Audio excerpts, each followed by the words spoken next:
A.C.E.S Junkyard Podcast, repairing, refitting, and salvaging mechs since 3015.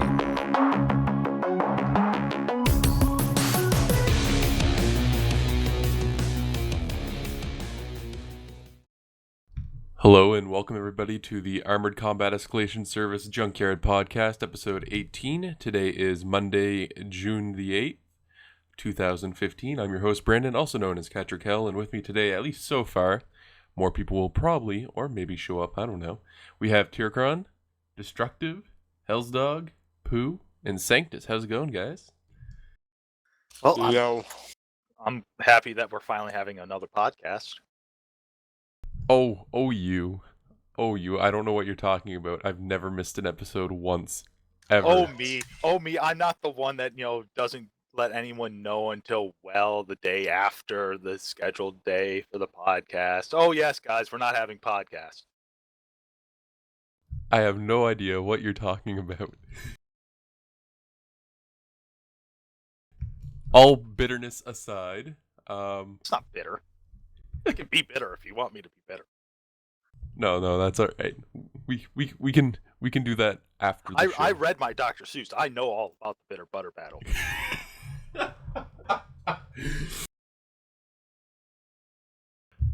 So aside from that, good that everyone's good, I guess, if that makes sense. We got, I guess, a couple things to talk about, but primarily let's get the elephant out of the room, or the elephant in the room and then out of the room, because it's taken up a lot of room. Recently, PGI came down with the ban hammer, and I 64 accounts or something like that? 64. Yeah. Unfortunately, we were not entirely unscathed from that. One of our former members, unfortunately got caught in that.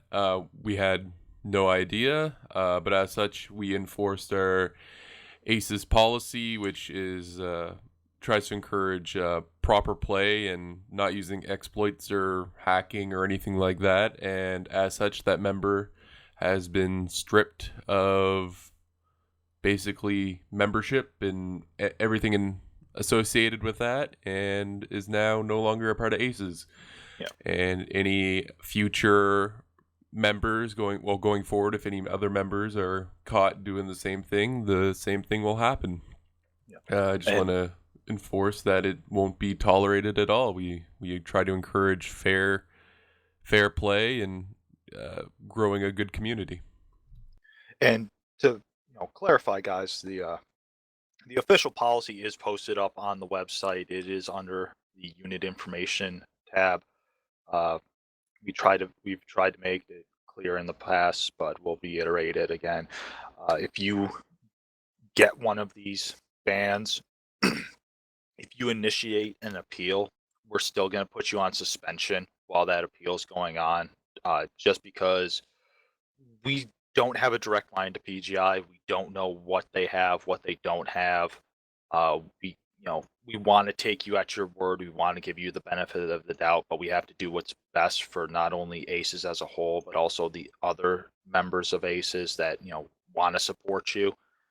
We don't want to put them in a position where they want to support you, but they're also worried about speaking too far out and getting reprisals against them, which I don't think PGI is in the habit of doing, but people do get nervous.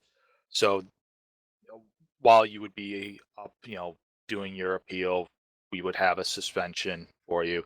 Depending on the outcome of the appeal, the suspension will be ended and you'll be brought back in, or it's gonna be full expulsion. The suspension will be confirmed and you're out. And it's not just for MWO, it's a zero tolerance policy across the board. If you get caught cheating in MWO or any game that A.C.E.S might participate in, then you're out of the unit altogether. You're out of the Steam group, you're out of the MWO group. It's everything. We do not tolerate cheating whatsoever, and it doesn't matter if it's aimbot, if it's wall hack, if it's map hack, if it's removing if it's a third party program that removes the fog off the map, fog of war off the map, or increases the draw distance of your screen resolution or what have you. If it's a third party software that the developer and organizer of the game disallows, that's cheating according to them, and that's cheating according to us, and it's not tolerated. Whatever it is, it's not cool. What if I put a little dot in the center of my screen so I can no-scope people with ops? Because MechWarrior Online is totally Counter-Strike. Yeah. So I may or may not be guilty of that one. Yeah, but that's the position that we take. We encourage, if you have questions about it, we encourage you to get on the website to ask questions. We had a couple members that spoke up about this issue. They didn't care for the response that we gave them. They thought we should have stuck by the member in question more, that we should have gone after PGI more. And unfortunately, that's not what our official policy is. And one of them was asked to leave, and another one chose to leave because they disagreed with it and weren't willing to try to work with us to find a more amicable solution. So, if you have questions, we'll work to our best to answer them. If you have issues, we will try to work with you to find a better solution. But it's we have official policies like this for a reason. It's to try to take the emotion and the attachments that we have as a good core group of gamers that like each other, that have fun with each other. Take those attachments and those emotions out of the equation, so that we aren't defending one person over another person. That we aren't basically taking sides. We're trying to be as objective as we possibly can and enforce a policy across the board that it doesn't matter who it is, what their rank is, if they're a unit leader, a regular member, an old-time veteran, or a complete another newbie. It's the same regardless of who you are.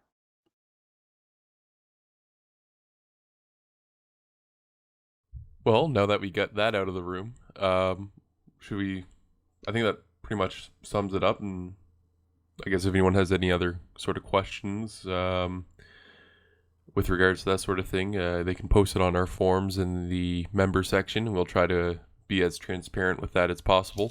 So let's move on to funner, lighter topics such as Map Reworks, and how in the latest weekend update done by NGNG on the MWO acronym stuff, River City pictures. All I want to say is really good textures.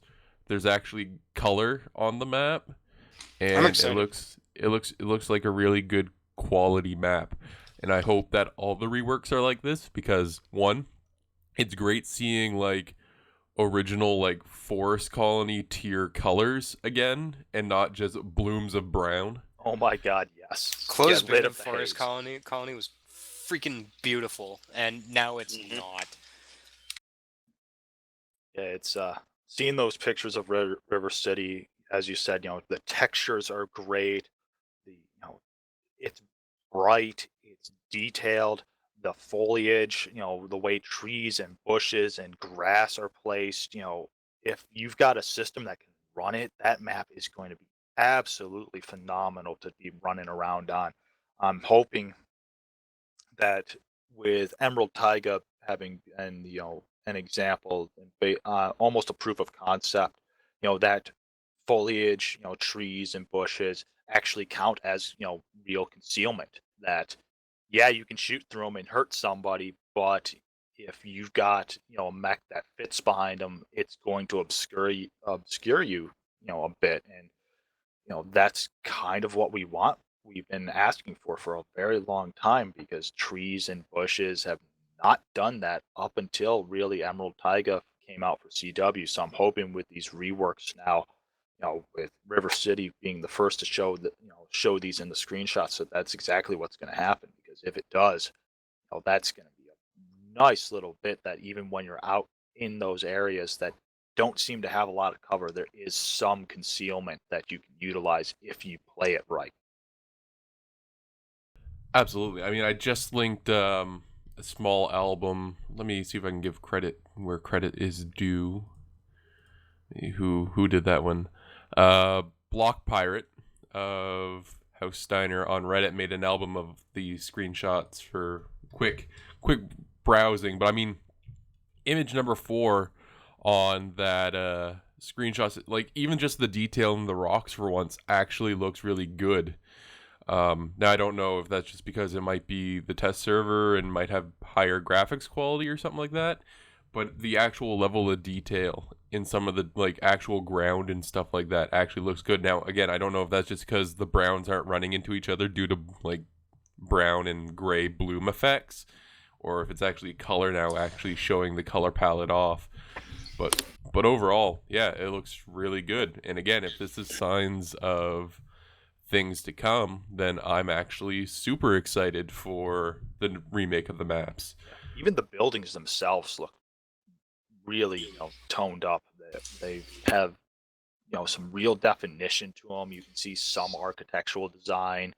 That's what I was just looking at. I'm staring at the bridge right now over what I guess is going to be the new theta point for domination, and like it looks mostly the same, but the little intricate details are so much better. I mean, I just died in front of the bridge on the old River City in game, and I'm comparing the two as it rotates around, and the new bridge, it's very obviously the same bridge, but it looks so much better. And the map as a whole has me really excited with the flyover stuff from the NGNG post a couple weeks ago. It looks like there's actually going to be some combat balance as well, and the NASCAR thing might not happen quite as often just because there's a lot of lanes of fire everywhere, and it's great.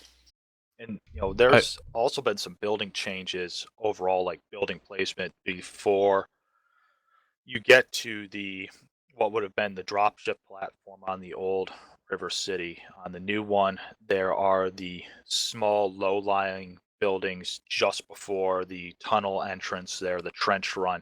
But just past them are a couple, I would say 1 or 2 new buildings. One is backed up towards where there would be the hillside, that which is the current boundary. But there's a second one that's right almost in the center, just behind those little low riser. It's almost a small ziggurat building, and it's not as big as what the Citadel is currently, but it's large enough that it can provide cover for, I would say, most assault mechs. It's gonna be it. I don't think you're gonna be able to jump on it as easily unless you're like in a light mech or a very small medium to obtain a firing platform from it. But it's a nice little addition there. It's something different that we haven't seen with the way building design's been done by PGI so far. So I'm excited to see them branching out in terms of their in-game models and their in-game objects. I also wanted to point out that something I literally just noticed right now looking through these pictures. All those annoying fucking statues are gone. They've been gone for since at least the last 2-3 months. They got taken out. Oh no, absolutely, I know that. Ago. But I mean, like, it doesn't. They got it basically got reworked, like the entire front of it there. I mean, so it looks like it still has the pocket area, but it doesn't look like that there should be. I guess maybe I just still see the statues on the map because I played it for so long. But this actually looks like properly there shouldn't be anything there. Yeah. See, the statues wouldn't bother me nearly as much if we had environmental destruction like in MechWarrior 4. Like, you could walk over an entire forest and turn around and see your trail behind you in Mech 4, and that was great, and I loved it. But in this game, the lack of destructible objects like light posts and stuff, I don't know how many times I've tripped over a light in my freaking Atlas. Yeah, that's kind of an annoyance. I love that they're adding it, though. Yeah.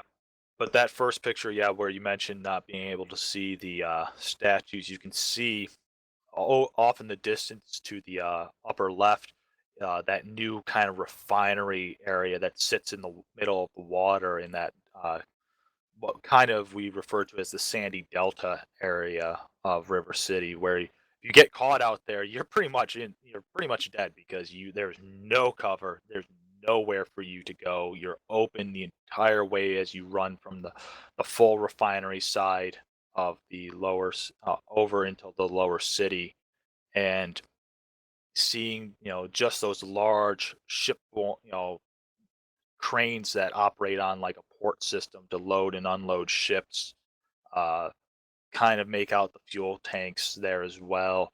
That's going to be a welcome addition that gives people some sort of cover over there.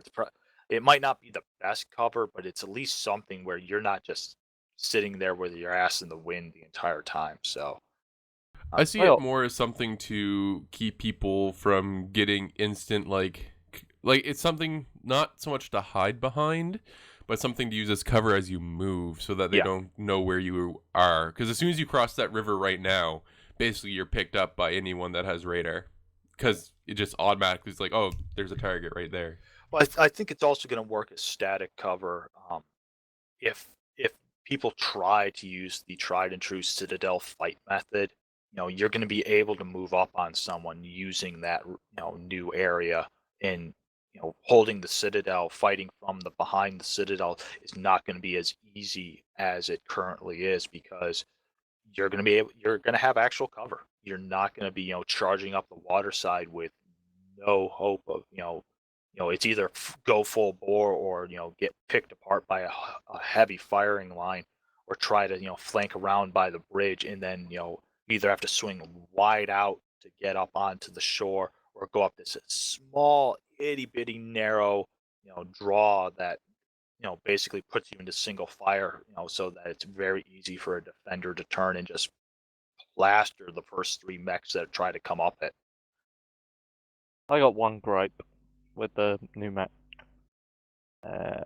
It's those rocks in the river. I know they're there for a reason. Not sure they should have been rocks. What would Kind you of like think that they're instead? rocks. I was thinking more like turbines or something, like, something that's generating power using the river or something. They just look a bit out of place to me.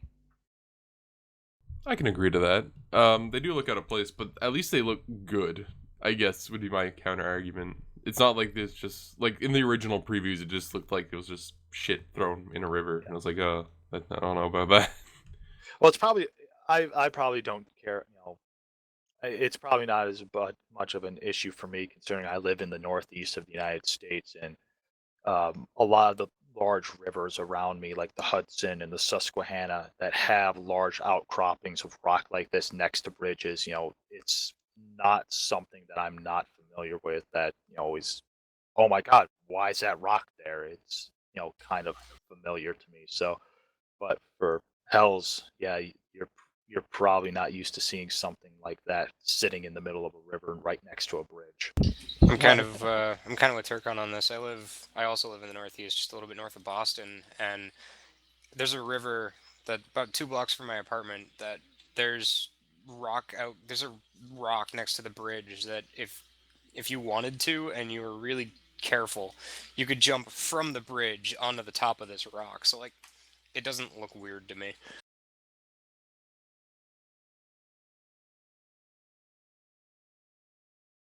You were gonna say something?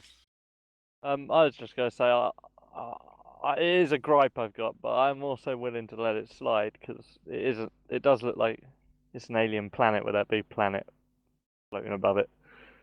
Well, you're also Yeah. from the UK. All you have is the dirty, dirty Thames. It's flat. Your whole country is flat. No. Until you get to Scotland or Wales, then it gets definition. Yeah. But no, back to the map though. I do like seeing that brown haze taken off of it. You can actually see the moon, that planetoid there that sits on the horizon. You can actually see details on it of I don't know if it's the atmosphere of it, or just the surface of it there, but it's nice to actually be able to see it, and does make me question how if it's that large, how close it is, because interstellar, in terms of interstellar, physics, that thing should be, exerting some serious gravitational, anomalies on the planet's surface because of that. The tides on whatever planet River City would be on, having a satellite that close to a planetary body. Oh my God, you'd have tidal waves that, tidal flows that would probably be covering up those rocks in much of River City, every couple of hours. So That's it. They need to rip the rocks out and put those big floodgates that they'd have across the Thames that Hells was probably thinking of Yeah. in the damn map. But again, this is BattleTech. There's a limit on how much hard science is actually interjected into it. There is, for those who are not aware, that BattleTech is considered a hard science sci-fi. There is a good amount of hard science put into it, but there is a good amount of soft science and science fiction that's also interjected to make things interesting and fun. You can't just have everything be exactly word for word science for it, which has caused, I know, a number of arguments on numerous BattleTech forums over the decades since All its of them. initial release. Yeah, Every single one of them. It's the future. I don't gotta explain shit. Right? Rules to live by. Cattra Kell, you can quote me on that. Cattra Kell 2015. It's the future. I don't get to explain shit. There you go. So let's talk about the new Mechlab improvements. Now that that's rolled out. I want my freaking grid view back. That is my Yeah, comment. I Other missed than that. that, other than the lack of grid view, I don't really have any issues with it. I No, think it they works still need, spectacularly well. unless I missed it, they still need a strip all modules button, There's, and I think to there's go one. with it, a strip all cockpit items button would be amazing. I I'm th- tired of looking for my fuzzy dice. Yeah. Oh, strip all, yeah. A general strip all would be good. I think there is a strip all modules, but it's under. You actually have to find the mech first, and then that's under the individual mechs. I think what Destructive wants is basically to go. It's like a catch-all. Like Yeah. at the top of the Mechlab, just click it, and all mechs that you have there will be stripped. Yeah, no, I Yeah, I exactly. agree completely. No, it's not a strip modules button. It's a strip. Oh, it's not even a strip. It allows you to go in to change the consumables, not the modules. I want to be able to push I think there's one for cockpit button, items as well. or maybe two, that just pulls all of the modules and all of the cockpit items out of all of my battle mechs. That's it. Give me that and I could die happy. I'd even be willing to give up my grid view for that. Well, the grid view seems to be the biggest complaint about this new Mechlab. A number of people have commented about it. It's come up in a number of different threads on the official forums, and I guess it's even gotten an official response that PGI is considering re-implementing re-implementing the grid view in a subsequent patch later on this summer. Absolutely. I think the best way to do it though would be like almost with the actual mech building mechanic, make it a optional tab or something like that. So if someone wants the drop down, they can have the drop down, or up in the corner or whatever, they can click it to grid view like we used to have. That would work. I'd be okay with that. Yep. I do have to say I like a number of the improvements. I like how you can kind of sort your mechs between clan and inner sphere. You can sort your weapons a lot better. You can sort ammo better. They made a number of very good improvements that we've been asking for a very long time. So it's definitely a number of steps in the right direction. A couple of things that I was very worried about, not being implemented, or things that I was worried about being implemented, haven't really come to fruition. So, I think PGI's taken a number of good cues from its community, and are definitely listening. So I'm hoping that if they do re-implement the grid view in some manner, it's going to win them a lot of brownie points with the community, and shows just how good they are as a developer in responding and reacting. There's one community member who's done an amazing Photoshop picture of a new grid view. It would be unbelievable if it got implemented. It would change the whole game. Yeah, I've seen the ones that you're talking about, Hells. I can't remember the guy's name. And a lot of people are clamoring for that. The problem, that you have with that is you can do a lot with Photoshop. Actually putting in the code, into, that's where it gets tricky, because you either have to modify your existing code, or you have to basically rebuild that entire module of code. So it's easy for someone to throw up a Photoshop and go, this would be great if you could do this, and for people to suddenly jump on board and go, yes, yes, yes, we want this, this, this, and this. It's a lot harder for a developer to turn around and go, okay, we'll roll that out next, patch next month. Or See, I don't disagree with you, Turcon, but if you guys are talking about the same post that I'm thinking of, this was posted the minute it went live on the public test, which was what, two months ago. So like, it wouldn't be unreasonable. And in a static environment that is the Mechlab, where it's point and click most of the time, like the only thing that really isn't point and click was in the older Mechlab, where you could rotate the battle mech by clicking and dragging. Like, that's not here.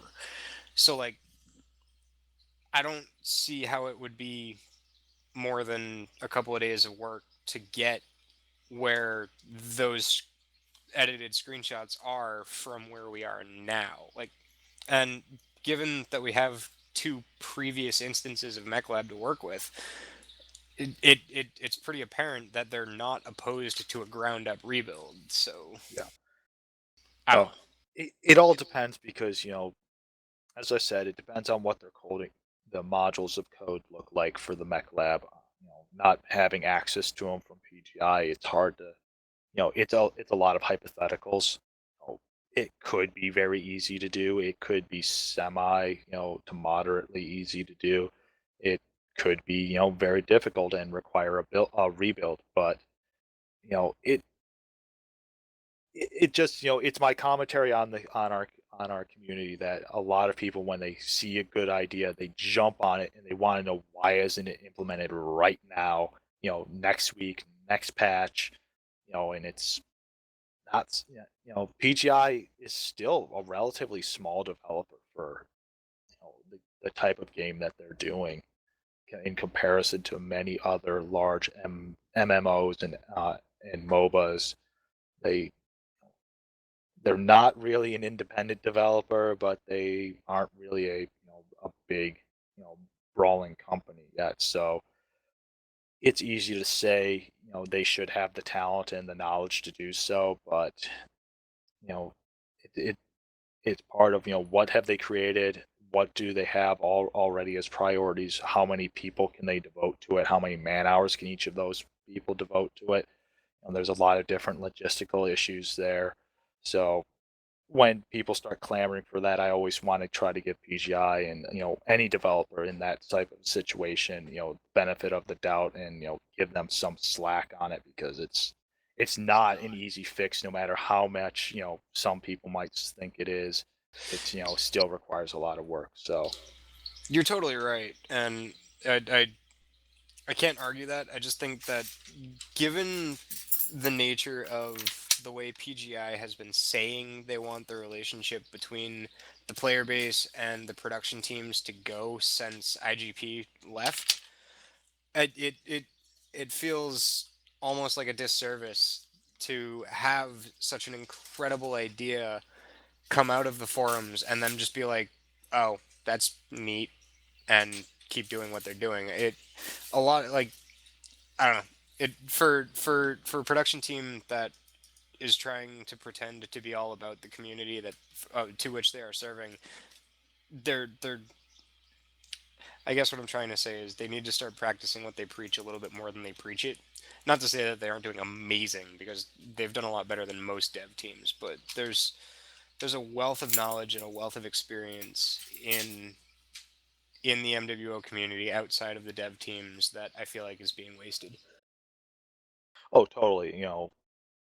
There's definitely a number of talented individuals on the forums and in our community for MWO that could be better utilized. I mean, look at the way Smurfies has finally been implemented into the Mechlab. It took us how long to get that after it first debuted?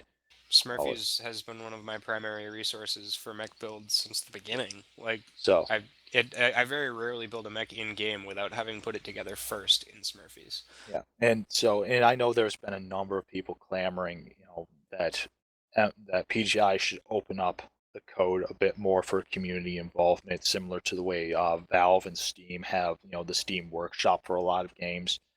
And I understand both sides of the argument there. I appreciate it, and I kind of agree that it would be a good thing if they opened things up, but given the way the hacking situation has gone down lately with two very polarized sides, I don't think that's a good idea right now as the game sits. Maybe Yeah. in a more polished finished mode, but at the moment they're changing just enough, just frequently enough that I don't honestly think it'd be that hard to get around the hack detection in this game Yeah. right now. And considering that they're patching every 2 weeks, they're bringing in new features roughly every 2 weeks with each patch. They're refining things with each patch. It's not like this game is sitting on a shelf with unloved by its developer, like some It's games that require yeah. a strong modding community, that require those type of tools to keep the game interesting and viable. PGI doesn't do that. They are invested in the game. As far as So I'm aware, this is really the only thing PGI is working on at the moment. I mean, there was that whole second project, but that turned into a whole fiasco of public relations. And if they're working on it at all, it's purely a secondary thing. I forgot what it's called. I don't even know. I think someone said shortly after it debuted that it got killed in the cradle. That enough people were against it, and there just wasn't enough support to fund it. See, that's what I heard, but I don't know enough about it to make any more than an educated guess as to what the status of anything is. So Yeah, not to mention we haven't heard from, I think, Brian in forever since then. So ever since the Reddit thing, Brian's been pretty hidden. Honestly, I think it's a good thing that he stays hidden, but that's neither here nor there. Yeah, yeah. Russ and Paul, have really taken the the chair facing the community. Taking the spotlight for it, for both good and ill. Unfortunately, watching the latest developer vlog, seeing Tina there, She's I don't. cute, but she doesn't. That it's not the position for her. She should not be leading Yeah, panel discussions like that. yeah. It felt watching that felt very like it wasn't refined. It wasn't very professional. It wasn't to the level that you would expect it to be, especially compared to the previous ones where you'd have Bombadil's narration voice, asking a question and then having someone respond, doing that, doing Tina's format while kind of more personable. It felt way too off the cuff, and as I said, This is gonna unprofessional. sound awful and probably a bit degrading, but to me, she felt it.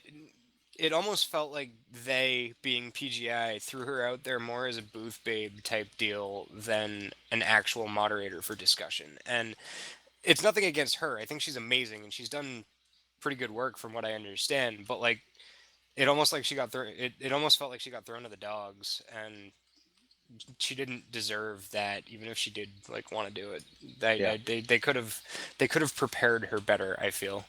Yeah, especially towards the end where they're looking at the arcade machine and the people's names on by a portrait of the mech, and someone, I think it was her going, "What mech is that I'm underneath?" And it's like I think that's the Black Knight if I recall correctly. She was posted as, and it's like if you're the community moderator, the community outreach person, you should probably know that.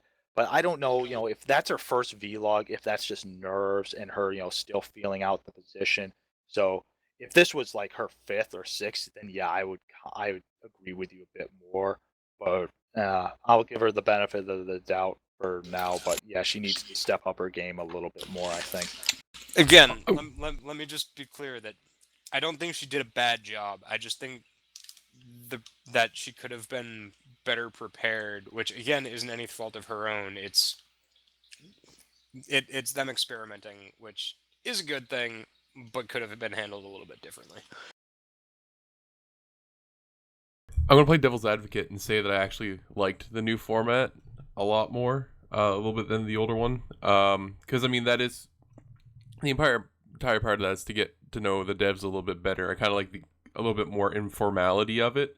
That being said, I'm going to agree a little bit. I think it probably could have been a little bit more ironed out, but I do understand that it's the first time for that sort of format. So hopefully the next one or the other ones are going to be a little bit better, or at least that's my hope.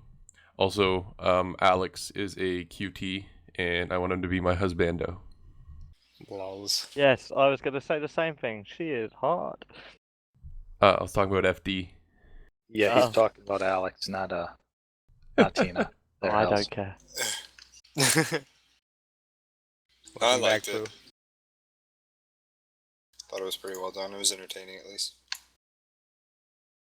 But yeah, basically, I hope that the next ones just continue to improve on quality. Because I mean, remember the original dev vlogs before this new format? How people were complaining about pretty much the same thing. Also about how NGNG was a bunch of shills because they had their voice on it. Yeah. So I mean, it's going to be the same thing probably. I mean, I think it wasn't until like the third or fourth dev blog that things really got solid in the way that they were being done and how information was presented. Yeah, because I think the first one was just Bombadil's voiceover. You didn't have any of the other devs saying stuff or whatever. Yeah, the first couple devlogs, that were done were pretty rough, and so for Tina, that's why I'm giving her the benefit of the doubt, and this was her first one. She's hopefully going to figure out what works, what doesn't work, what her style is going to be for doing these if she continues to do them. It's something that just happens. You don't immediately start out phenomenal at anything like this, and as I think a number of people were kind of spoiled by the way Bombadil and has handled a lot of it, and even how Sean's handled a bit of it. We're used to that format, so having Tina come in was a bit is very different for us. So she'll find her own style, and hopefully it'll be something that we'll all react positively to. And I think, don't hold me to this, but I think Darren said they're going to try to do it every 2 weeks or so as well. So that would make sense considering their the way they do patches is roughly every 2 weeks, to have it go either at the same time as a patch or opposite the patch. I was going to say probably every other. So patch week, devlog, like a week update that they're not doing the patch, so people can kind of get like information on what might be coming the week after, then patch, and then vlog. If they can get that format, it's like I've been saying for a long time, you keep people engaged for every week of the month, and that's good. Because I think I've talked about this before in one of the NGNG podcasts, or I know I've talked about it with some of you guys in private about how like you got to keep that marketing train going. Like you can't have kind of a quote unquote like down week. You got to try to keep people engaged and keep people coming back. So the week that you don't have a patch, sometimes we have those like big events and stuff like that going on, but those also happen weeks that we also have patches. But even something as simple as, like I said, doing the dev interviews and that sort of thing, the weeks that you don't have a patch coming out, it keeps people still coming back to the games website or even YouTube or something like that, and it still just keeps them engaged. So basically, once you get something, you got to try to have something for every week of the month to keep people coming back every week. Yeah, definitely, I agree. Constant contact's the way to go. I mean, if you look at other free-to-play games, like I play Smite a lot, they're super, super involved in the community contact. They have streamers up 24 hours a day on their, like, you know, Smite channel, main channel. And there's, I don't know, community is a great deal larger, but the constant contact is a good thing. So, what? So I think we've hammered that one to death. What's next? What's next? Oh boy. Let's talk about some 4 new mech variants that came out this last week. This week? Yep, last week. Yeah. The, We got the patch on the Zeus, second. the Zeus 5S, the Grasshopper 5P, the Enforcer 4P, and the Panther who gives a shit. What? So Panther's the best one. You're wrong. the 10P? Oh boy, I can't wait to use absolutely nothing worthwhile. I was playing it and somebody said, "Wow, that Panther's really alarming." I think that's all it is, but it's so fun. I haven't found a build for it. Because I'm still AC2s, rocking. bro. I'm still rocking the I want to say the 8Z. Yeah, the 8Z of 3 medium lasers and 2 4s. So. Well, I know one of our fellow Aces unit leaders, Scar, has put up a build for the 10P. He didn't put it up in Smurfy. He only posted an image that he took of a screenshot of his build from the in-game Mechlab, which I kind of wanted him to put up the Smurfy link, but oh well. He instead, what he did was 2 SRM4s in the chest with 2 tons of ammo, 1 UAC 5 in the arm with 3 tons of ammo supporting it, extra light engine that gets with speed tweak 101 kph. He swears that he can fight a heavy mech toe to toe, at least I would assume an IS mech is what he means, IS heavy toe to toe, Scar's because also really good. yeah, his reasoning is that he stays relatively cool using the UAC 5 and the SRM4s, while anyone that's fighting him is usually overheating themselves a lot more, and they're having to bracket their fire to try to avoid overheating with it. And while he's fighting them, with a constant stream of UAC shells and SRMs. So I haven't tried it yet. I've seen a couple other interesting variants. I've seen a double AC5 build. That was the only thing on the mech, and I think the person, when they built it, had to sacrifice a lot of the speed in order to do it. So he could pop around a corner and get a couple good blink shots at you. But if you caught him, he was pretty much out of luck. So I've also seen a Gauss rifle build that a couple people have been using to a very good effect, but problem with that is that it's a low slung Gauss rifle, so you're kind of having to expose a lot of that Panther to get off that shot, with the trade-off being that you don't have as much speed to do so.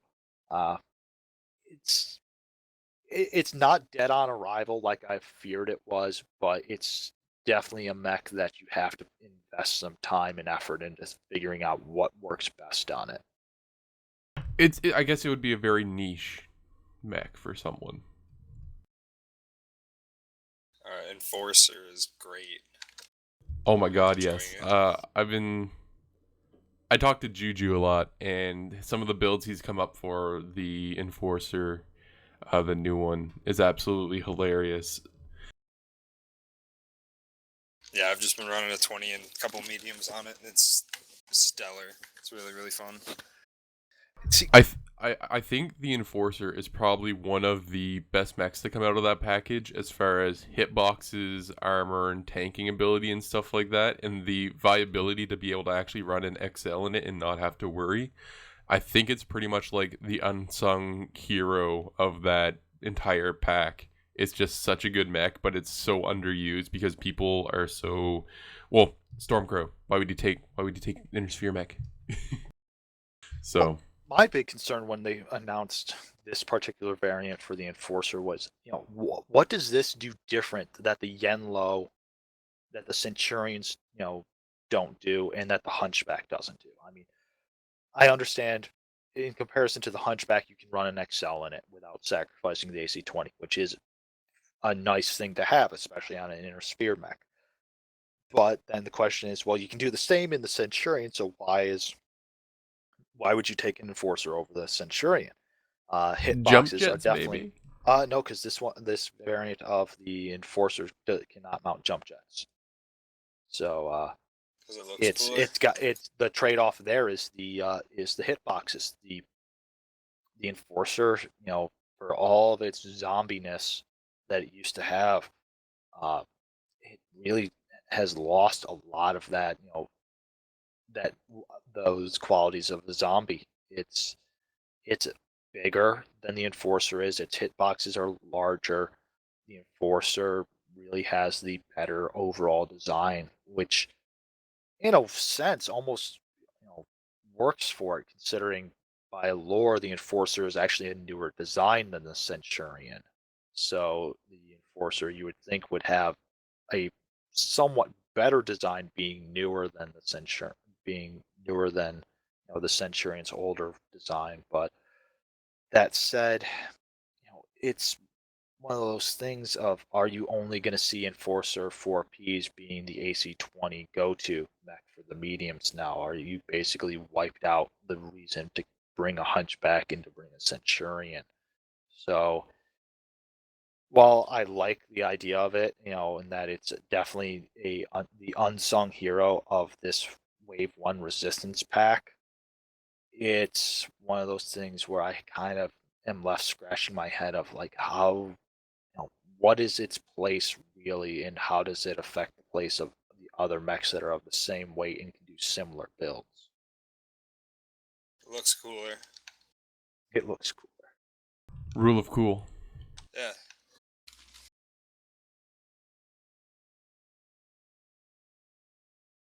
One of the mechs in that pack that I'm actually pleasantly surprised with is the Zeus 5S, and it's not so much because it does anything new. It's just I don't know. I don't know what it is about it. It might be. I think the armor buffs are the same as it was for all the other Zeuses. But I think it's the combination of the ballistic and the missile fist. That's Yeah. great. Yeah. I'm loving it. Gauss and 3 SRM4s. It's Yeah. nasty. Nastiness. I'm running a Gauss, 3 6s with Artemis and 3 mediums, and Oh, it's Christ. great. Actually, the 5S got slightly different armor quirks. They're a little bit better for the CT, but while the side torsos are a little bit less than the other variants. The other variants, they got armor quirks of left and right torso of plus 17, while the 5S only got left and right torso of plus 13. That said, they did get internal structure buffs of plus 7, while the other Zeuses did not get any internal structure buffs. So it, does make it a bit tankier in that sense, that it has both armor and structure.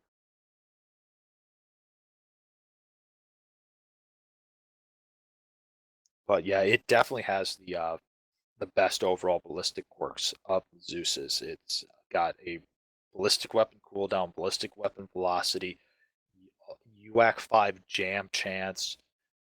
That's great for it. I mean, the missile weapon velocities there, which is great if you're running SRMs, because that makes them even more dangerous, because they're flying faster at you. The only quirk on there that's really not of any interest is the LRM spread, which, unless you're running a dedicated LRM boat on there, which is kind of hard, being that it's in 3 missile slots in that right arm, with a that it has both a lower arm and it has a lower arm actuator as well.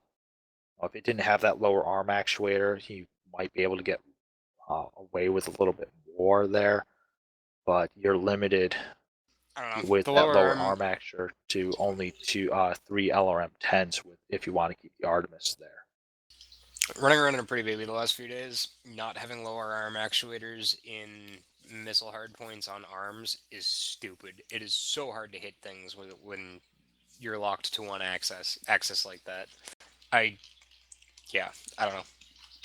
I think wherever you can get them, lower arm actuators are a good thing. Yeah, most definitely. Actually, going back to the Enforcer, that's one reason it's good, is because the 20's in an arm. It's pretty nice.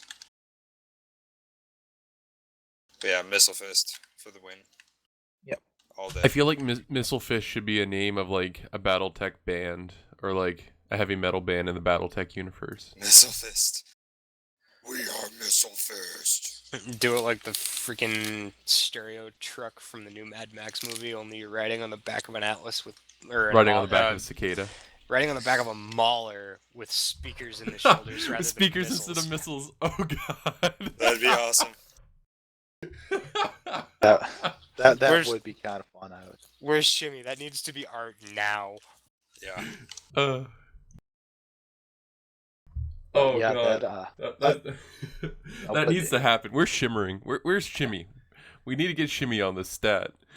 But yeah, that Zeus has been surprisingly good. Keeping that UAC 5, you just can keep pounding away at someone with that chip and just chipping away, and then as soon as you get in range, letting fly with 3 SRM-6s with Artemis, that's just an SRM shotgun to finish someone off. If you're lucky and you're placing your shots well enough with that UAC, you're whittling down armor and exposing internals, and those SRMs just finish them off. I haven't looked at it's this particular chassis yet. What does it have any energy hardpoints, or is it? Yes, it's got the regular Zeus energy hardpoints of 2 in sweet. the left torso, 1 in the center. All right, so that thing's gonna hurt a lot. So I've seen different takes on the energy, on people running energy on it. I've seen a single large pulse laser in the CT or a single large pulse laser in the left torso. I've seen 3 medium lasers. I've seen 3 medium pulse lasers. I've seen a combination of lasers, both large and medium. So it feels like this is definitely an ammo heavy variant, and that's what people are going for. They're going for the missile and for the ballistic, and using the lasers kind of as a side note to it. I don't see a problem with that, to be entirely honest. Most of my favorite mechs, the energy weapons are purely secondary. Like my K2 catapult, I have running with the 2 AC-10s, 2 medium lasers build, and it's probably the most fun mech I have, even if it isn't all that viable all the time. And I don't see a problem with energy primary or ammunition heavy weapons primary. I do see a problem with having only ammunition dependent weapons on board battle mechs, though. I don't like that at all.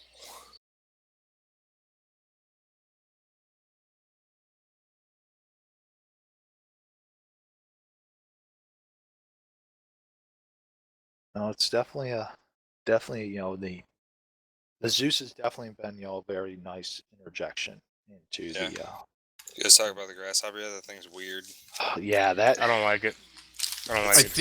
I think the idea behind it is that it can almost kind of, I don't want to say zombie a little bit, but that's basically what it's going to be used for. I think primarily is zombie type builds. But the problem is that different if the you just arms don't were a little have larger. room. It's just not fast enough for me. Yeah. For the sort it's of too tall, too lanky. Yeah, for the sort of stuff. I mean, it runs. I have a standard 340, and it runs 78. Like just quite slow for what it needs to be able to do. Like I wish I could play it like a quick draw where it I think it would excel like that, with the jumpy, quick moviness, but it just feels so slow. I don't know if it actually is that slow, but it feels really, really slow.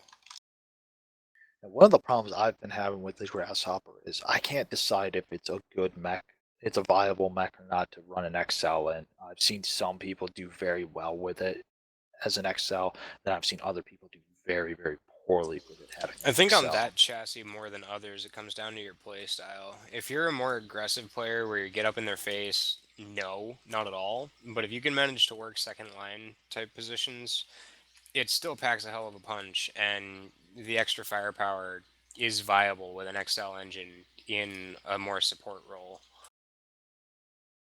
Yeah, I agree. I tend to run standards in mine just because I think if you, when I throw an XL in, I tend to either make the mech too hot because I have too much tonnage to put weapons into, or I run out of crit slots before I can fill the tonnage. Or yeah, because I have that, or because I run like Pharaoh and Endo at least.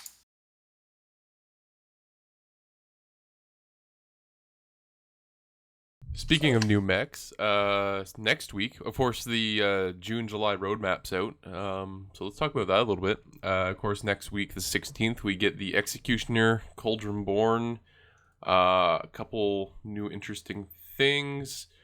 We get Mask, which I don't think we actually have still yet learned how it's going to function in the game.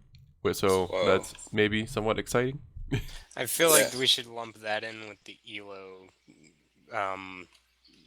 the shit. What word am I looking for? The shit? Algorithm. Buttocks. The mask Ah. is probably going to get lumped in with the ELO algorithm where nobody's really sure how it works or what it does. From what Russ has said in a couple of the town halls about it, it sounds, and this is just going on bits and pieces that have been said. It's no in no way a definitive of yes, this is how Mask is going to work. But from what I've been able to put together, it's definitely going to be toggled on and off, similar to how you can toggle AMS on and off. So there is going to, from what he said, there will be kind of a bar on your HUD similar to the jump jets to show you how long you're running it and when you're approaching a danger level of running it, and that when you get into that danger zone, your internals for your legs and for your engine will start taking damage. So you can run it and boost your mech up to being for the executioner to have it run at 86 kph, but you're going to the longer you run it at that speed, the greater your chance of damaging it, and the more and it's not a question of if you're going to damage it, it's a question of when you're going to damage it. It's going to happen. So I'm honestly not sure how I feel about having a sprint button in this game. Yeah, well, mask is interesting both from tabletop and from how it's been implemented in past games. Some iterations of the MechWarrior computer game have completely skipped over it because it's just something that a developer does not want to deal with. It's just very difficult. Others, they've tried to implement it and it's been somewhat broken. Other times it's been very finicky. It has its role and its purpose, but it's not really concentrated on, and most players at the time would just rip it out because it would save them tonnage for more weaponry. So It worked really well in Living Legends. The maps were so giant that it really helped you move around and get between different objectives very quickly. Yeah, and it was pretty stellar in that game, I think. And that's kind of one of the things about Mask is that it is meant to give a mech a burst of speed so that it can move from either a point of cover to another point of cover very quickly, avoid fire, or for a light mech or a medium mech that's chasing down a scout or a high priority target, that boost of speed it needs to close the distance and catch what it's after. So for large How many scale tons maps, is it? What? How many tons is it? I can't remember offhand. And that's one of the questions for this game is mask hard coded for the Omni-Mechs, and we haven't really gotten a definitive answer on that if it's hard coded like the jump jets are, and it I almost say it kind of has to be, because if it is not, you're going to see it showing up on every single clan build. That could go either way. If it's something like the command console where it's just a ton of extra weight for next to no benefit, I don't think we'll see it nearly as often in anything outside of a medium mech. Just because lights already don't really have the tonnage for extra stuff like that, and they're pretty quick. And heavies and assaults, yeah, it could be useful, but I'd rather more ammo 90% of the time. Yeah. So Well, like, I can easily see someone throwing it on a direwolf, because If it's allowed. Is mask allowed on any clan mech, or is it a according ECM to sort of thing? according to tabletop build rules, you can put it on any mech. It's not something hard coded. But you have to. It takes up. God, and this goes back to me not having a full dictionary memory of the build rules and rote, because they've been changed so many times. But it it has something to do with affecting both the crit slots and the weight of the engine. I don't believe it. No, it's crit slots for the equipment, for the mask equipment. I think it adds tonnage to the engine. So I might be wrong. That might be. regardless, there's something in this game that we need to count that tabletop doesn't really account for, which Yeah. is balance. If it can't do so much that it breaks the game balance for the benefit that it offers.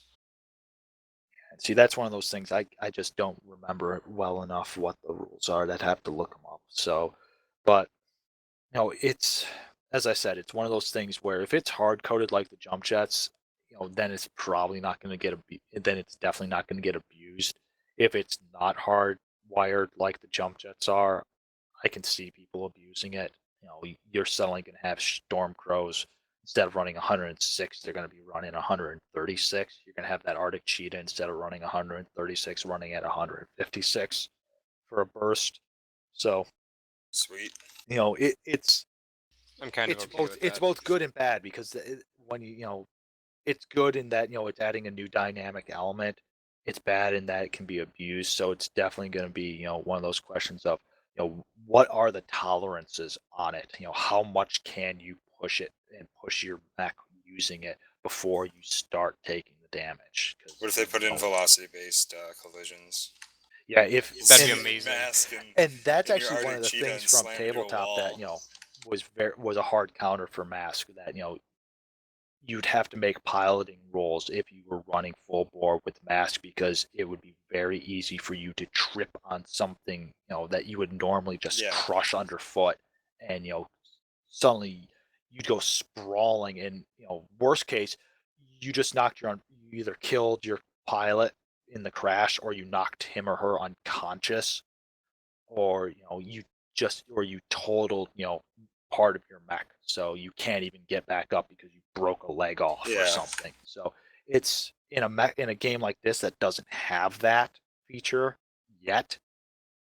It's one of those questions, because MechWarrior 3, when they had it, you could break a leg off. MechWarrior 2 is the same way, that you could break a leg off if you ran your mask for too long. So here, I don't know what that's going to do. They'll probably set it up. Just conjecture here. They'll probably set it up like the persistent override button that we have now, where the longer you're running it, the damage is gonna start adding up, and eventually it'll hit a point where you just can't compete with it.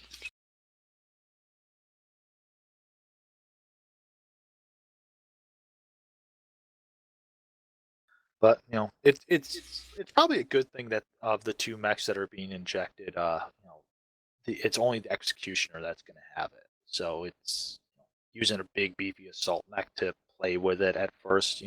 It's definitely going to give people the time needed to experiment before you get something quicker like the Shadow Cat, which is going to have it. The Arctic Cheetah will not. at least initially. So Oh, I that- can't wait for the Arctic cheetah so bad. that's going to tell us, whether or not is it hardwired like the jump I jets, get or is it, module, or is it I get a feeling that modular? it's going to be like equipment, and so it's going to be hardwired. That's just me. Yeah. This isn't anything official preface. I don't know how it's going to work. I have a feeling it's probably going to be hard locked, and it'll probably, the way I see it being done and being done well would be you would have another indicator, kind of like with jump jets, that has a much slower refill rate. I guess would be the way to do it. Yeah, they haven't said about, if it has a cooldown or not. The only thing they've said about a bar is, basically telling you you're edging to the the way danger I zone. would do it, if I had my dream way of doing it, is that it would have a bar exactly like jump jets, but it would have a red indicator, kind of like heat. And it's full at the beginning, and you use it, but once it hits into that red, you start getting damage dealt to you. There's a small line, and it refills very slowly. So it's kind of use at your own risk type of deal. Or you mean, it starts ticking back down very slowly. So it goes from being red, after like a minute or two, it goes back down to yellow and then down to green. Yeah, exactly. Yeah. So, you could reuse it, quickly to get out of a pinch if you're back down to yellow. It just, it could pop back up to red very quickly if you decide to do that. So and that way you don't get it abused all the time, that sort of thing. Let's continue down the June, July releases. Of course, CW map changes next week. Yeah, a couple changes. Not sure exactly. A lot of people are a little bit worried that it might promote camping in your drop point, your zone. Well, some of them. One of the changes is actually, two of the changes being implemented are actually designed to try to stop camping. I guess from what they've said, all the maps are going to get dedicated spawn areas that are going to be very difficult for an enemy to advance to get into, similar to the way Vitric Forge is set up. If you've played on Vitric Forge, both teams have these kind of back, almost small, cul-de-sac areas that they spawn in, that unless you're running a mech that has jump jets that can jump up there, there's no real way to get in there and to attack a spawn. Even without jump jets, though, you can camp the shit out of the choke points that you need to get out of. Just because you can't hit the guy, while he's falling out of the dropship anymore, doesn't mean. I don't think it's gonna fix anything. It's gonna make for interesting map layout, but I don't think it's gonna change a damn thing. If you've got an offensive team that's fast enough, an offensive-minded team, you can still do it from the defense. That's fast enough to push hard enough to get places before the dropships do, you're still gonna have spawn camping. It's just the way the game is. Like it'll be nearly impossible to get spawn camping out unless they put 14 large lasers on every dropship. Yeah, well, they are changing the laser loadouts on the dropships each, regardless if you're defending or attack or on the offensive. All dropships are now going to have 12 ER large laser loadouts and have weapon quirks to both shorten cooldown and laser duration. So these things are going to be hitting at their maximum range with shortened cooldown, shortened duration. They did say they are only going to aim for center torso, which makes sense considering that if you're flying in on a dropship and a mech still is somewhat of a small target, so you wouldn't be aiming really for the head or for an open side torso. You'd be aiming center mass, similar to how a sniper, snipers do not aim for headshots. They don't. They aim for torso shots. They aim for the chest. They aim for center mass because that guarantees that they're going to get a hit. And from the range that they're working at, that's the more important thing. And most of the time with the rifles they're using, one shot, the bullet that they're shooting, it doesn't matter. If it hits you center mass, it's gonna rip a hole through the size of your fist, so it doesn't matter. But for a dropship, it makes sense that they'd be shooting at center torso rather than at a side torso or a head, or that they'd be somewhat accurate but still somewhat inaccurate to allow for that type of thing. Unlike where we have right now, where every single time you encounter a dropship, they always seem to aim for wherever you're the most vulnerable. I don't honestly think that's unreasonable for 1,000 years in the future. Yeah. Well, you also have to remember from BattleTech lore, a lot of that advanced targeting has gone out the window. It's just starting to get brought back in. Only clans have targeting computers. Inner Sphere doesn't get them until I think 3063, 3067 maybe. No, it's 3063 I think. Herder But lost like tech. pointing a laser pointer at something isn't that hard. Yeah. Well, it's also if you're staying stationary, that makes sense. But if you're flying in on a dropship, you're descending altitude very quickly. Then you're, coming to a hard stop to, hover and drop off your mechs. It makes sense that if, you're the guy, that's on the, on the firing controls, that you might be, getting jostled around, and that your turrets are not auto correcting, fast enough to, to bring their fire to bear, but at least not accurately. So aiming for, having them programmed to aim strictly for center mass would make sense.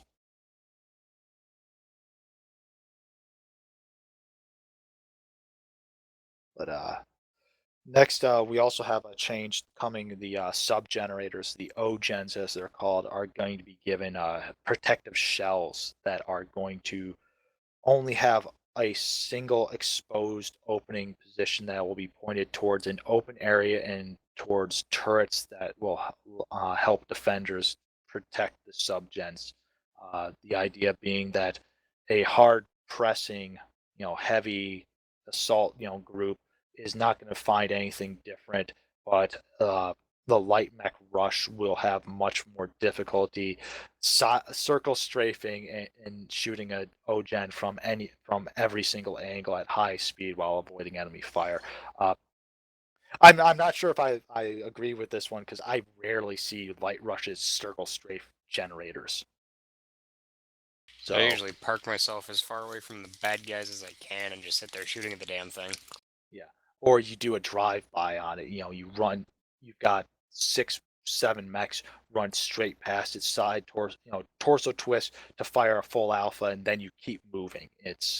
I I honestly cannot tell you the last time I saw someone circle strafe a generator. Not many generators you can do that to. Most of them are covered by hills and whatnot and have to be shot from one side. Yeah, the only ones I can think of that are open like that for circle strafing are the ones on Grim Portico. I think all the other ones are kind of wedged in areas where you can only approach them from 1 or 2 angles. I think Vault, you're able, like, once you get Vaults, I know are somewhat protected on like one side, but most of them, I think 2 out of the 3, once you get over like the ledge or whatever, they're pretty open to, you can run around them.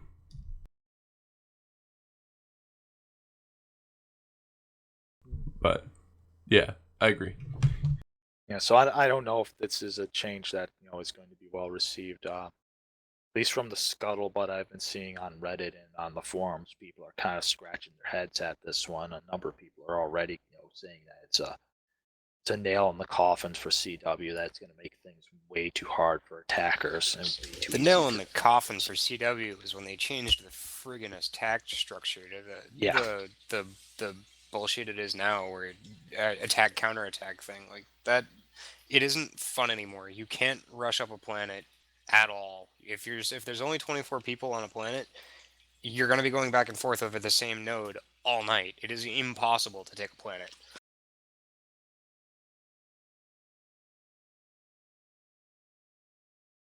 Yeah, so it's that's a completely other issue for it, but yeah, it's destructive as a point. CW has a host of problems right now that they should be concentrating on those more than this, but I think this is mainly a response to so many people, especially clan players, going, OP light rush, inner sphere light rush is OP. There's no way to defend against it, which that's complete and utter crap. Anyone who plays smart, who plays organized, can easily crush a light rush, especially if you're a clan player. You have, a couple, street crows or street dogs in there, and you can shut a light rush down very, very easy. So this OP light rush crap that people keep spouting, it's complete and utter crap. It's if you're getting schooled that badly by a light rush, you need to go back and re-examine your tactics. I can understand it happening if you are playing pugs predominantly. You're not in an organized group. But if you're in an organized team and you continually get schooled by a light rush, you are seriously doing something wrong, and you really need to re-examine what mechs you're bringing, what your tactics are, what your organizational strategy is, how you approach defending up, each map. There's no reason a light rush should get past you more than one time on a map. We as aces have successfully defended the light rush on both sides dozens of times. It's not hard. You just need to play smart.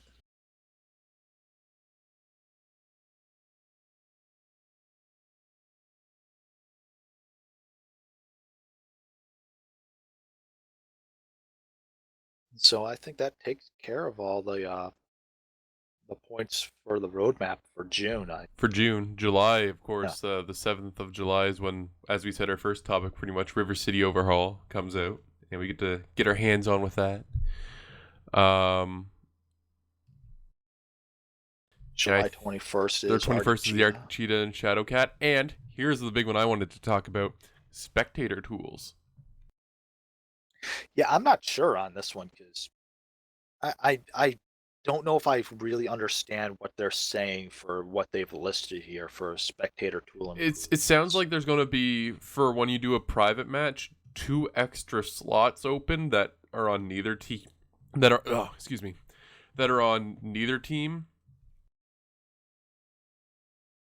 And those people who want to spectate, use the spectator / stream tools, or your hosts or whatever, would then go into those 2 slots, so they're not taking up any of the 12 that the people are playing, right? And then it will launch them into the match using the spectator tools. But that's what it sounds like. Yeah. Which I've seen StarCraft 2 has these already, where there's a separate queue, or I shouldn't say queue, but separate part of the lobby for where spectators can go, and that way you don't actually launch into the game as a player, but you launch just in the spectator mode. Yeah, it sounds, at least partly from what they've been saying, like they're giving the spectator tools that a number of commentators have used and tournament organizers have used in things like Run Hot or Die and Merrick and the official PGI MWO tournament that happened. Wow. Now that I think of that was 2 years ago. Really. So yeah, it's that makes sense that they're going to do it. Also, not just for competition and for broadcasting, it's also going to be helpful for those that want to make in-game content like Machinima and. I was about to say, I'm more excited in the machinima aspects of it than anything else, because I know there's a ton of creative people in the BattleTech community.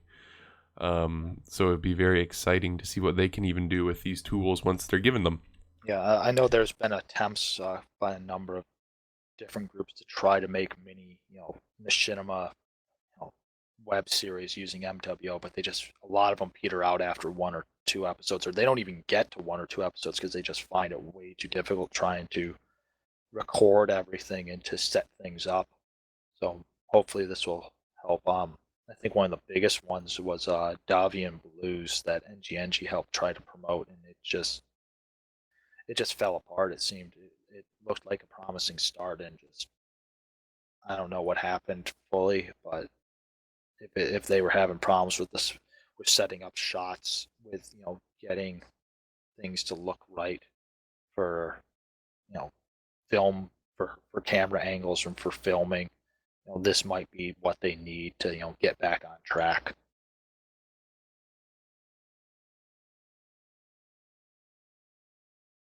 And with that, let's segue into our final topic, which is A.C.E.S competitive stuff. And mainly, we got a team in the Beer Warrior Brawl.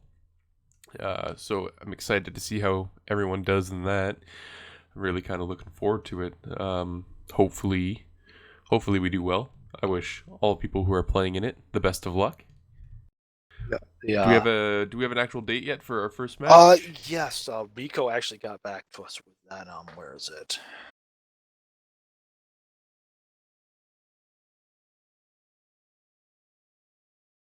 It is going to be the Saturday the 13th at 2200 hours Eastern. So that would be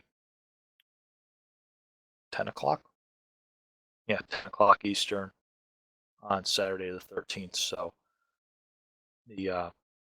so that's 10 p.m. Eastern, 9 p.m. Central, 7 p.m. Pacific, 8 p.m. Mountain. If you're interested. Unfortunately, we're limited in the number of spots on the team. We had to get a roster of 8 people in, and we've already gotten the roster in. So I don't know what the rules are on putting substitutes in or not. I know we've had a couple people kind of say, "Well, I'd love to play, but I don't think substitutes are allowed in Beer Warrior. Yeah. Mainly because it's seeding by ELO, right? So Yeah, I don't. Well, it's not seeding by ELO. It's seeding by win-loss ratio and by kill-death ratio. So, um, yeah, it's one of those things where I don't know enough about it because this is my first time participating. So I kind of wish Rico was here to speak on it, but we'll let you know, I guess, after the first one goes. I know we're facing the Quebec Legion first in this coming one, and it's the event is called Friendly Fire. Basically, everyone starts off in the same company, and so you can't use your targeting system to figure out who's friendly, who's not friendly, who's you can't. That means you can't use alarms and streaks at all so it's all really direct fire for it. So it'll be interesting to see how it how it plays out.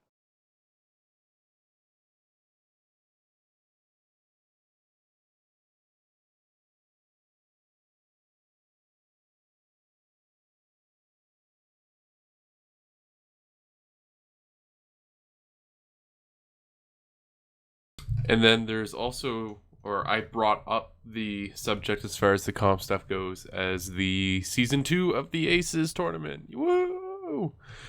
I'm kind of excited for that. That was a lot of fun last time. I wish I could have been more active in it, but I really like that we're catering towards the more casual of the competitive groups rather than throwing off invites to like 228 and Lords and stuff like that. They have their own tournaments. Not to say that they're not welcome, but like they're on a different level than the people that we want to play against. Yep. And with that, we haven't set up what the tournament's going to entail, how much we're going to change and how much we're going to keep the same from the last one. Right now, a lot of it is trying to figure out who's interested from ACES in participating. We're looking to I think we have a host it in date August. selected now. If we can get enough interest, I think we finally have our date, and I'm just going to say it now. I think the 15th of August, which is a Saturday. So I think that's going to be the date we're aiming for. So if we get enough interest, hopefully we will follow through with it. I mean, we set the last one up I mean, once we got the rules and all that set, it took us what, less than a month to organize. Yeah, about a month to organize. So this has given us 2 months. So A hopefully, super stressful month. it was super stressful. I know. Yeah, so 'cause that's why we're about 2 months out.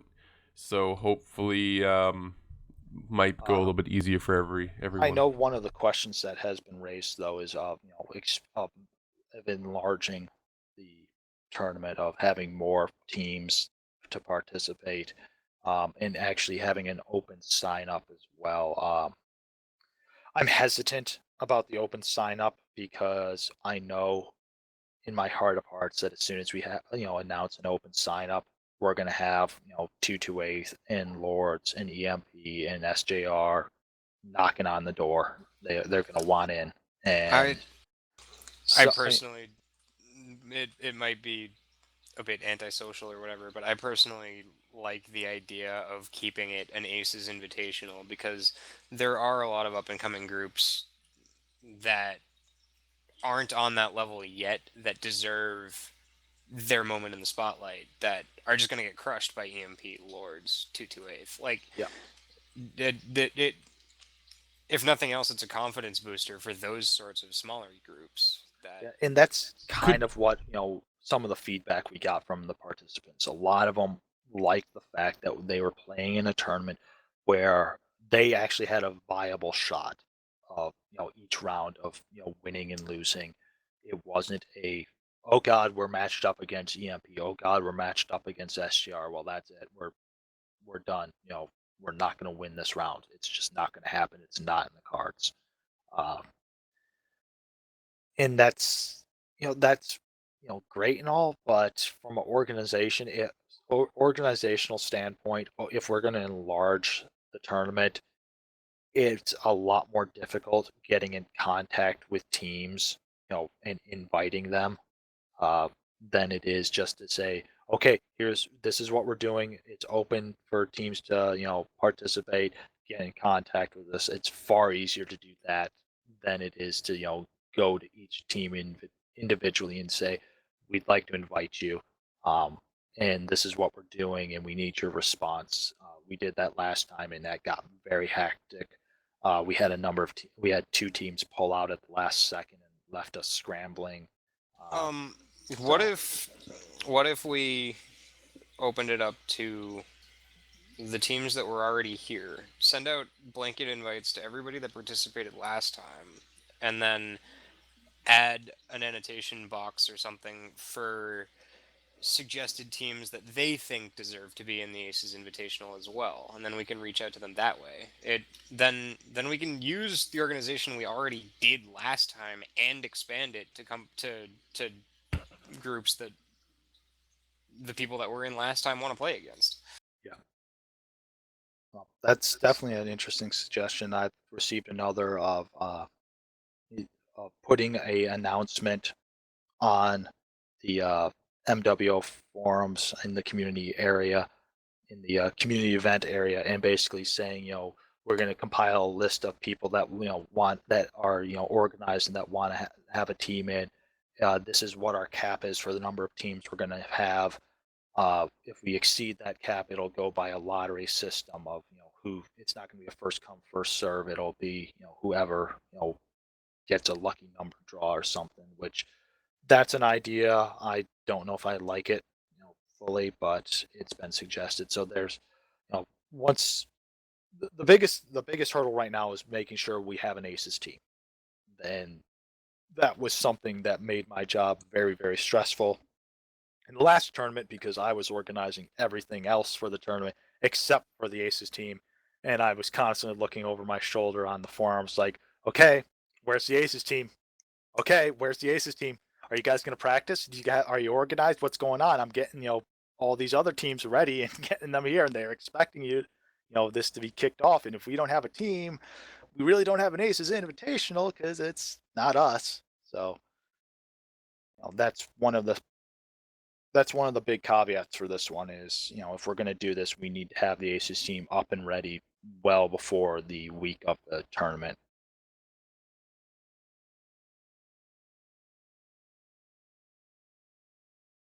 I like the idea of keeping the A.C.E.S tournament kind of like, I don't know, what would be the proper term for like a B league, or like not like the quote unquote like pro league, but like the one step under it, like kind of like a feeder league, I guess.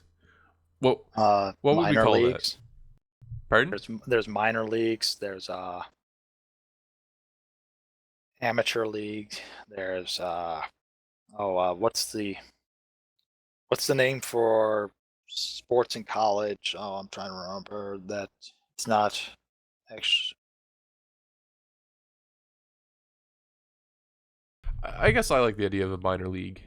There's Where it's kind of the people that could be up and Semi-pro. coming. Semi. Yeah, it's people that could be up and coming, but it's also not like, it's still competitive. It's still highly competitive, but it's people that might be up and coming, or newly term- formed teams and that sort of stuff. Yeah, the term You know what I mean? semi-pro is it's like people who play at competitive level play, but they don't make enough money to make a living at it. That's Yeah. what, like semi-pro. Exactly. I kind of like keeping it that idea. I don't know. I don't know what your guys' thoughts about keeping something like that, and keeping it going, but I just like in concept, I guess, of that sort of level of play. I always found myself when I played hockey, and when I watched hockey and stuff like that, I always found myself not being as interested in the NHL as like the feeder leagues and like the farm teams and stuff like that. The up and comers are the ones that were the most exciting to watch, because they went out there and they actually went out and played like 120% every single game, because they're trying to get up to that next level, right? So it was just a Maybe- lot more exciting to watch. Maybe it's just that I'm from New England and our minor league hockey teams here are average at best and attached to pro teams on the other side of the country. But like, I I I can't get behind minor league sports in my area. They're just not that good. I mean, you got a couple of guys here and there that could be pro, but like, I don't know. But that's neither here nor there. That's something totally different. I don't know where I got that. Hey guys, welcome to the Armored Combat Sports Podcast. I'm your maybe it's because it's Canada and hockey's a lot more. I don't know, really. I don't think important is the proper word, but I'm gonna say it No, anyways. hockey's pretty damn important in Canada. Yeah, I don't know any exactly. Canadians that haven't played hockey, at least in their backyard. But I mean that could be the reason why, because I mean any other sport up here, it's pretty much I don't want to say like non-existent, but I mean you got the CFL, which it again still not as popular as hockey. You got soccer and baseball up here, but again only can play it for like 1 month of the year. So I mean hockey's pretty much all we got, and so that sort of stuff's really exciting. But I guess that's maybe where, because I know in the States is a lot different. I guess it would be like watching college football for a lot of people, because that's like, again, the up and coming new people and whatnot. So Yeah, but then it's not an apt analogy because college football, there are teams Well, that's for beside the certain point, that's all right. colleges that are like, yeah, you'd never play University of Texas versus the University of Susquehanna College. That's not going to be a matchup. It's that's that's Division I AAA ball versus Division 4 C. We're getting a little off topic here. Yeah. So it's not a proper analogy. I think we understand, where you're coming from, Cattra, trying to keep the tournament a little bit true to its roots of having it be not, not to discourage, the high tier comp teams from participating, but we really want to make this more open for the guys that are just trying to break into, competitive play, or that are in it but are still finding their way around, and giving this, as an equal opportunity tournament for them, where they definitely have a chance to, run away with it. I do think being exclusionary kind of has its downside as well. I don't know. Well- In a way, we're sort of being elitist against the teams that are good, and I don't know how we would define exactly, what, how we would. What's the word I'm looking for? Quantify how we would determine what teams would be there and what teams wouldn't be able to be there. Well, I've gotten from the last tournament. I'll tell you this: we got mixed reactions.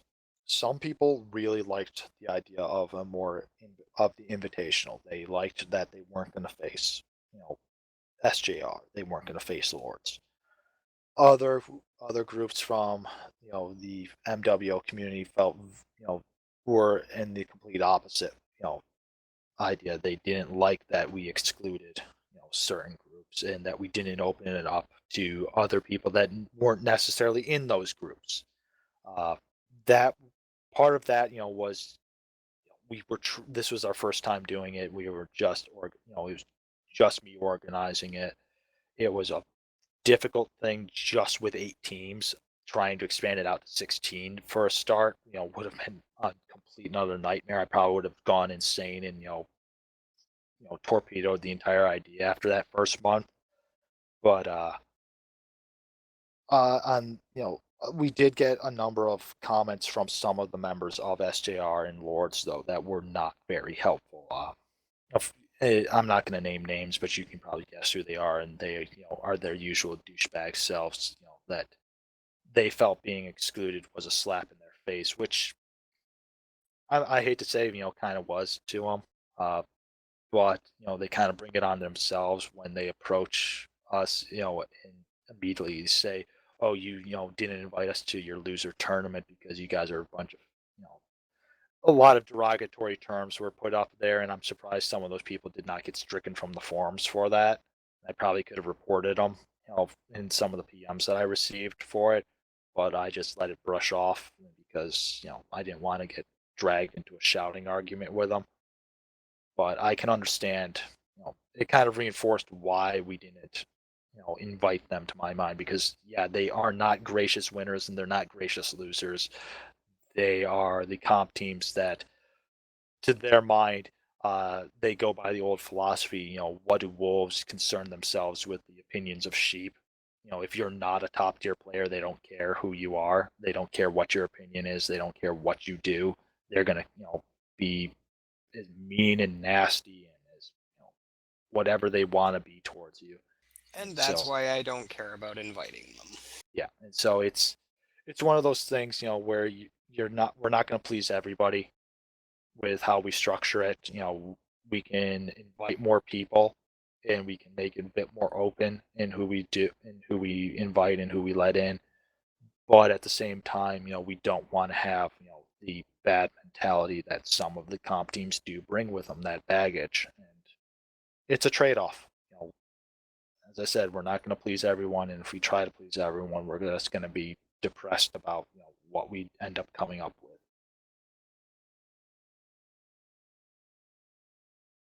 That being said, I mean, if 228th was to come with like their B team or C team or whatever, I'd be totally open to that. Just don't want A teams, or I shouldn't say that. I might get in trouble for saying stuff. Oh no. I just don't want some of the big teams coming in just basically raffle stomping everyone, and then it's the same thing as always type of deal, I guess. We could always do something. We could always do something where teams are made up of members from multiple units, or something like that. To get to Nova mix Cats up, did that for their invitationals. It worked to an extent, but it got kind of messy because you had some we'll guys have to figure out a better way to do it. I don't know. Just an idea. Yeah, that's actually an interesting idea of a lance from each unit, and that would it's just really the idea of excluding specific units doesn't sit well with me. I understand. Yeah. I said, if they want to play, I'd say let them play. I guess that's what it comes down to. If they really want to play, let's let them play. I mean, the A.C.E.S tournament is set up to make it a little bit more diverse. We got rules specifically against certain things. It's a much different type of tournament. I guess there's a lot more restrictions and stuff like that. But I mean, I'd say let's try to open it up a little bit. If they want to play, let's let them play. Yeah, I think the other restrictions that are in place kind of help with the comp attitude, the min-maxing sort of thing. I think how the mech selection goes and all that jazz, the picks and bans, if you will, I think that kind of helps alleviate that to some extent. And I think being open and everything would sets a better tone for the event and whatnot. But I don't know. I think who wins doesn't really matter as much as if everyone has a great time and all that jazz. Because you can lose a match and still have fun. And if we do open it up, then we're going to have to change the dates around a little bit because we did 8 teams in one night last time, and that kind of got out of control after a while because one team ended up, graciously Marine Mechs, waited like almost 2 hours for their final match, and so it made it a long thing. So maybe do it over the weekend, maybe Saturday, Sunday. Days. Yeah, and it's definitely going to have to start earlier. I'm sorry to those guys that are Pacific time. We didn't actually get started until almost 11 o'clock Eastern last time. Yeah, we started around 8. Actually, we did, but it was closer to 8:30 than to when I wanted, to kick off directly at 8. So it was, it was a bit of a struggle. So I'm thinking definitely we're gonna split if we do open it up and have more than 8 teams. Well, even with 8 teams, I think we're gonna split it so that we have certain rounds played on each day. And that way, it'll be a little bit easier to organize, and people aren't going to be having to sit there waiting for so long. It's definitely another thing we're going to have to improve on is the streaming of matches because we covered it somewhat last time, but I'd like to definitely get more dedicated streaming. If we keep it that weekend, that's during my vacation, so I'll be around to do streaming for like 24 hours, 48 hours, whatever we want. I'll be here. Okay. And with the new spectator tools coming that's what I'm excited about. I think that's going to help us a lot because we had a couple teams that were playing that they didn't have anyone that could stream, or the person that was streaming, it was their first time ever trying to stream, and they were either had low quality or they messed up, something and it didn't record properly. So having those spectator tools, if we can play around with those a little bit, figure out how they work, we can definitely put embed streamers into each round, and teams aren't going to have to worry about, setting someone up to stream. So we'll see how that develops and we'll go from there, I would say.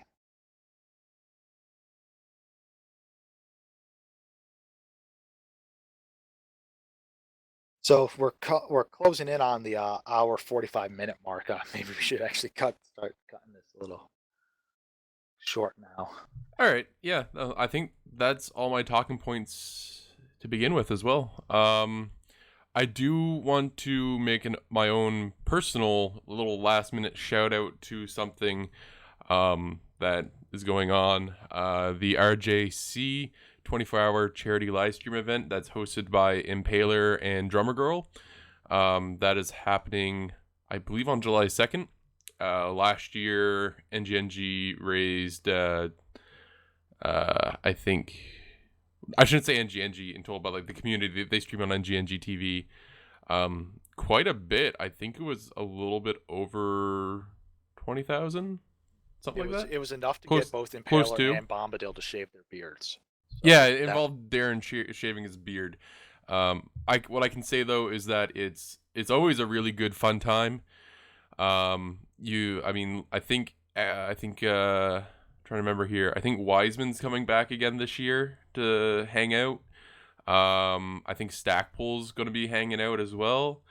So I mean, it's just really cool stuff it's for a really good cause. Really cool stuff happens. Definitely check that out. And like I said, I don't get anything from this. This is just something that I actually think's really good. It's the 3rd year they're kind of doing this, and it's just exciting. So definitely give that a check out. But with that, thank you everybody for listening to the A.C.E.S Junkyard podcast. I was your host, Brandon, also known as Cattra Kell, and leaving here today was the same as that we began. So thank you, Tierkron. Thank you, Destructive. Thank you, Hell's Dog. Thank you, Pooh. Thank you, Sanctus, for all coming out today this week. And hopefully, if I don't get a phone call at 7 o'clock my time, which would be 6 o'clock your guys' time, or whatever time, because I know some of you are in the UK, you crazy Brits, and or other people in the UK or Europe or whatever. It's all the same thing, right? That's all I know. No. Hopefully next week we'll be doing episode 19, unless I get a phone call from work saying, get your ass in here. So until next time, everybody, see you then, Mech Warriors.